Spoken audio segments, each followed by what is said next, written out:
এই দোয়া যদি কেউ পড়ে তো আল্লাহ রাব্বুল আলামিন তার ওই বিপদে যা ক্ষতি হবে তার থেকে বেশি দিয়ে তাকে অবশ্যই পুষিয়ে দিবেন। উম্মে সালামা রাদিয়াল্লাহু তাআলা আনহা, নবী করিম সাল্লাল্লাহু আলাইহি সাল্লামের স্ত্রী, তিনি বলেন যে আমি নবী করিম সাল্লাল্লাহু আলাইহি সাল্লামকে কিভাবে পেয়েছি তোমরা জানো? অদ্ভুত ঘটনা, শিক্ষা নেওয়ার মতো একটা ঘটনা। তিনি বলেছেন যে আমার স্বামী আবু সালামা যখন মারা গেলেন আমি খুব বেশি ব্যথিত হলাম, মর্মাহত হলাম যে একজন ভালো সঙ্গী হারালাম, স্বামীকে হারালাম। তো আল্লাহর কাছে আমি কেঁদে কেটে নবী সাল্লাল্লাহু আলাইহি সাল্লামের শেখানো এই দোয়াটা পড়েছি। মোহতারাম হাজরিন, নবী করিম সাল্লাল্লাহু আলাইহি সাল্লাম বুখারী বর্ণনায় বলেছেন, লান ইউতা আতাউন খায়রান ওয়া আওসা মিনাস সবর। সবরের চাইতে, ধৈর্যের চাইতে সবচেয়ে বড় সম্পদ এবং সবচেয়ে বড় দান আল্লাহ তাআলার তরফ থেকে অধিক কল্যাণ আর কোনো কিছু দেওয়া হয় নাই। যাকে এটা দেওয়া হয়েছে সে সবচেয়ে বেশি কল্যাণ অধিকারী হয়েছে, সে সবচেয়ে বেশি আল্লাহ রাব্বুল আলামিনের কাছ থেকে মঙ্গলের অধিকারী হয়েছে, সে সবচেয়ে বড় দামি সম্পদ পেয়েছে যে তাকে আল্লাহ তাআলা সবর এবং ধৈর্য দিয়েছে। কোরআনে হাকিম আল্লাহ তাআলা আরো বলেছেন, এই ইয়াকুম মিনকুম 20 সাবিরুন, তোমাদের মধ্যে 20 জন যদি ধৈর্যশীল মানুষ থাকে, মুসলমানদের মধ্যে 20 জন ধৈর্যশীল মানুষ যদি থাকে, তাহলে আল্লাহ রাব্বুল আলামিন ঘোষণা দিয়েছেন ইয়াগলিবু মিআতাইন, তারা 200 জন মানুষের সাথে লড়াই করে জিতে যাবে। 200 জনের সাথে 20 জন জিতবে যদি কি থাকে? সবরকারী থাকে, ধৈর্যশীল মানুষ থাকে। তার মানে সবরকারী মানুষকে আল্লাহ তাআলা দুনিয়াতে বিজয় দেন, সাফল্য দেন, একটু সময়ের অপেক্ষা। আর বদমেজাজি মানুষ জায়গা জায়গা বেইজ্জত হয়, অপমান হয়, দুনিয়া ধ্বংস হয়, আখিরাত ধ্বংস হয়, সে কখনো শেষ হাসি হাসতে পারে না। দুনিয়াতে যত নবী রাসূল এসেছেন, প্রত্যেক নবী রাসূলকে আল্লাহ তাআলা সবরের পরীক্ষা নিয়েছেন, কঠিন থেকে কঠিন পরীক্ষা নিয়েছেন, আর তারা সবাই সে পরীক্ষা উত্তীর্ণ হয়েছেন। আপনি দেখেন, একেবারে শুরু থেকে দেখবেন আদম আলাইহিস সালামের জীবনে পরীক্ষা ছিল, তিনি সবর করেছেন। সুলাইমান আলাইহিস সালাম মহারাজা ছিলেন, গোটা দুনিয়ার রাজত্ব করেছেন, তারপরও পরীক্ষা এসেছে। রাজত্ব কিছু সময়ের জন্য চলে গেছে, নানামুখী পরীক্ষা আরও এসেছে, সবর করেছেন। দাউদ আলাইহিস সালামের জীবনে পরীক্ষা এসেছে, সবর করেছেন। আইয়ুব আলাইহিস সালামের জীবনে মহা পরীক্ষা এসেছে, সবর করেছেন। ইউনূস আলাইহিস সালামের জীবনে পরীক্ষা এসেছে, তিনি সবর করেছেন। কঠিন সময় আল্লাহ তাআলার নবী মূসা আলাইহিস সালামের জীবনে এসেছে, তিনিও সবর করেছেন। মুহাম্মদ সাল্লাল্লাহু আলাইহি সাল্লামের পুরো জীবনই তো কঠিন আর কঠিনে ভরা, তিনিও সবর করেছেন। শুধু তিনি নন, তিনি ইরশাদ করেছেন, আশাদ্দুন নাসি বালাআন আল আম্বিয়া সুম্মাল আমসাল ফাল আমসাল। কিছু লোক আছে দেখবেন যারা ধৈর্য ধারণ করতে পারে না, অস্থির হয়ে যায়, কিছুতেই হতাশ হয়ে পড়ে এবং যা তা বলে ফেলে, বদমেজাজি দেখায়। এই মানুষগুলো বলে আমার কপালটাই খারাপ, যেদিকেই যায় সেদিকে বাধা। আছে না নাই এই কথা বলনা লোক, যে যেদিকে যায় সেদিকে। ভাইরা আমার, নবী করিম সাল্লাল্লাহু আলাইহি সাল্লাম বলেছেন, আল্লাহর কাছে সবচেয়ে প্রিয় মানুষ কে? আল্লাহ কাকে সবচেয়ে বেশি পছন্দ করেন? ইন্নাল্লাহা ইযা আহাব্বা কওমান ইবতালাহুম, আল্লাহ যখন কোনো মানুষকে, কোনো সম্প্রদায়কে পছন্দ করেন তখন তাদেরকে পরীক্ষায় ফেলেন, কঠিন কঠিন পরীক্ষা এবং বিপদ দেন। আল্লাহ তাআলা পরখ করেন যে এই ব্যক্তি কতটা ধৈর্য ধারণ করতে পারে, যদিও আল্লাহ তাআলা সবকিছু জানেন, আলিমুল গায়ব। অতএব নবীদের জীবনে সবচেয়ে বেশি বিপদ আসছে। আপনি আমাদের নবী করিম সাল্লাল্লাহু আলাইহি সাল্লামের পুরো জীবন ইতিহাস পড়েন, পুরো সিরাত পড়েন, দেখবেন যে মক্কার জীবনে পদে পদে বাধা। মক্কা থেকে মদিনা চলে আসছেন আর শান্তির ফুলগোধারা চালু হয়েছে, ব্যাপারটা এরকম না। বরং সেখানেও দেখা গেছে সেখানকার ইয়াহুদিরা ডিস্টার্ব করেছে, মক্কার মুশরিকরা ডিস্টার্ব করেছে, আশপাশে বেদুইনরা ডিস্টার্ব করেছে, নানামুখী বাধা, মুনাফিকদের ডিস্টার্ব, একের পর এক শুধুমাত্র ডিস্টার্ব, বিপদই বিপদ। এই সকল বিপদ সারা জীবন মোকাবেলা করে এই সকল বিপদ থেকে উত্তরণের পথ তিনি খুঁজে বের করেছেন খুব ঠান্ডা মাথায়, বুদ্ধিমত্তার সাথে, সবরের সাথে, ধৈর্যের সাথে। আল্লাহ তাআলা আমাদের সবাইকে সেরকম ধৈর্যশীল মানুষদের কাতারে শামিল হওয়ার তৌফিক দান করুন।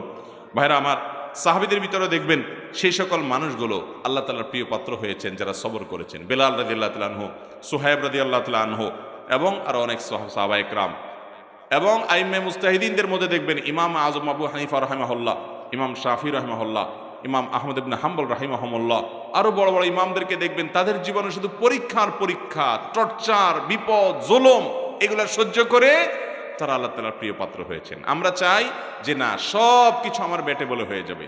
যার ভিতরে তাওহীদ যত মজবুত থাকে, আল্লাহর প্রতি ঈমান যত স্ট্রং থাকে সে তত সবরকারী হয়, তত ধৈর্যশীল হয়। যার ভিতরে তাওহীদ যত দুর্বল থাকে সে তত বেসবর হয়। কারণ আল্লাহ তাআলার জাতের প্রতি যদি ঈমান থাকে, সে বিশ্বাস করে যে আল্লাহ তাআলা আমার কল্যাণ আমার চাইতে ভালো বুঝেন, অতএব আমি যা চাইছি তা হয় নাই, ওকে তাহলে আল্লাহর উপর আমি ছেড়ে দিলাম, আমি খুশি আল্লাহর ফয়সালায়।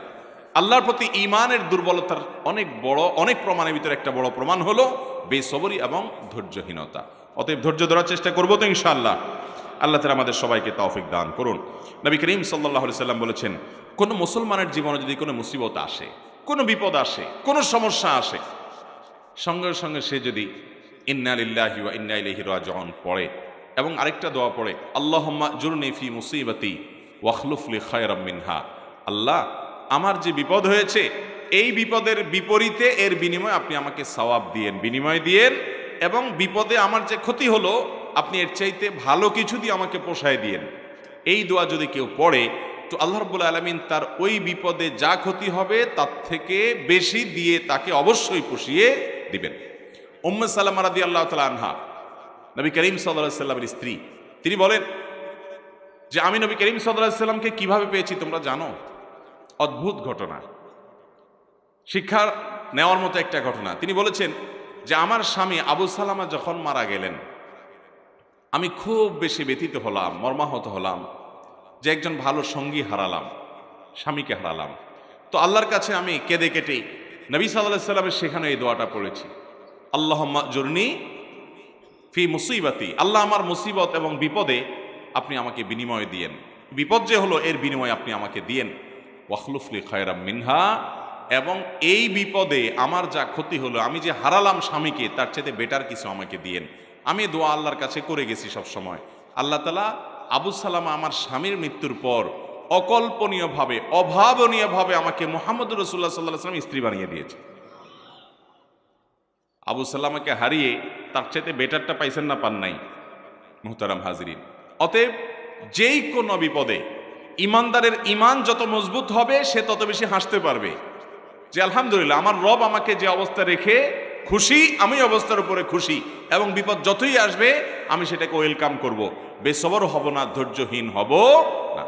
আমাদের সংসারগুলোতে আজ যে অশান্তি, আমাদের সমাজে যে আজ বিশৃঙ্খলা, অশান্তি, এর মূল যদি কয়েকটা কারণ বের করা হয়, অন্যতম প্রধান কারণ হবে বেসবর, ধৈর্যহীনতা, সবরহীনতা। ঘরে ঘরে সংসারগুলো টিকছে না, ভেঙে খান হয়ে যাচ্ছে, প্রতি মুহূর্তে মুহূর্তে বিবাহ বিচ্ছেদের ঘটনা ঘটছে। অন্যতম কারণ ধৈর্য সহ্য নাই, ছেলেরও ধৈর্য নাই, মেয়েরও ধৈর্য নেই। কিছু হলেই সব হটমেজাজি হয়ে যায়, সবাই কাট্টি দেওয়া শুরু করে। কাট্টি বুঝেন তো? আপনাদের এলাকায় কি বলে? দোস্ত দোস্ত একটু অভিমান হলে, রাগারাগি হলে বলে না তোর সাথে কাট্টি, এই যে তোর সাথে আর কথা নাই। স্বামী স্ত্রীর মধ্যে আজকাল এই অবস্থা, প্রতিটি ঘরে ঘরে অশান্তির মূল কারণই হলো সবরহীনতা, যে ধৈর্য জিনিসটা আজ আমাদের কাছ থেকে নাই। এটাকে আমরা ইবাদত মনে করি না। একটা জটিলতা হলো আমালুল কুলুব বা অন্তরের আমলগুলোকে আমরা একেবারে কেয়ার করি না, অথচ অন্তরের আমলগুলোর গুরুত্ব অনেক বেশি। আমরা বাহ্যিক আমলকে গুরুত্ব দেই, নামাজ পড়া বাহ্যিক আমল, সিয়াম পালন করা বাহ্যিক আমল, যাকাত দেওয়া বাহ্যিক আমল, তেলাওয়াত করা বাহ্যিক আমল, এগুলো বাহ্যিক অঙ্গ প্রত্যঙ্গ দিয়ে, চোখ মুখ হাত পা এগুলো দিয়ে করতে হয়। কিছু আমল আছে যে আমলগুলো অন্তরের ভেতরে লালন করতে হয়, এগুলো দেখা যায় না, এর ভিতরে সবর অন্যতম। এই আমলটা যদি কেউ করতে পারে, ভেতরে যদি ধৈর্যটা আনতে পারে, এটা নিজের সঙ্গে নিজে সংগ্রাম করে করতে হয়, এর জন্য লড়াই করতে হয়, এর জন্য আত্মসমালোচনা করতে হয়, নিজের হিসাব মিলাতে হয় যে আমি মানুষটা কতটা ধৈর্যশীল, কতটা ধৈর্যহীন, আমি কতটা হটমেজাজি হই, বইয়ের সাথে কয়বার আমি বদমেজাজি দেখাই। বই হিসাবে তিনি চিন্তা করবেন স্বামীর সাথে কয়বার তিনি বদমেজাজি করেন, প্রতিদিনের হিসাব মিলাবেন, এরপর তিনি নিজের যোগ বিয়োগ করে নিজেকে সংশোধনের চেষ্টা করবেন। আমরা চেষ্টা করবো তো ইনশাআল্লাহ। আল্লাহ রাব্বুল আলামিন আপনাকে, আমাকে, আমাদের সবাইকে সবরকারী মানুষদের কাতারে শামিল হওয়ার তৌফিক দান করুন। মুহতারাম হাজিরিন, নবী করিম সাল্লাল্লাহু আলাইহি ওয়াসাল্লাম তিনি তার সাহাবা একরামকে সবরের প্রশিক্ষণ দিয়েছেন। এমন কিছু সাহাবী সঙ্গী তিনি পেয়েছেন যারা ধৈর্যের রুদ্রমূর্ত প্রতীক ছিলেন, তারা এরকম দৃষ্টান্ত ছিলেন যে তাদের ধৈর্য, এক একজনের সবরকে আমরা যদি অ্যানালাইসিস করি তো বিশাল বড় বড় হিস্ট্রি হয়ে যাবে, অনেক বড় দাস্তান হয়ে যাবে। আমাদের এই ভিডিওটি যদি আপনার ভালো লেগে থাকে তাহলে ভিডিওতে একটি লাইক দিতে পারেন। এবং আপনার প্রিয়জনদের সাথে শেয়ার করতে পারেন।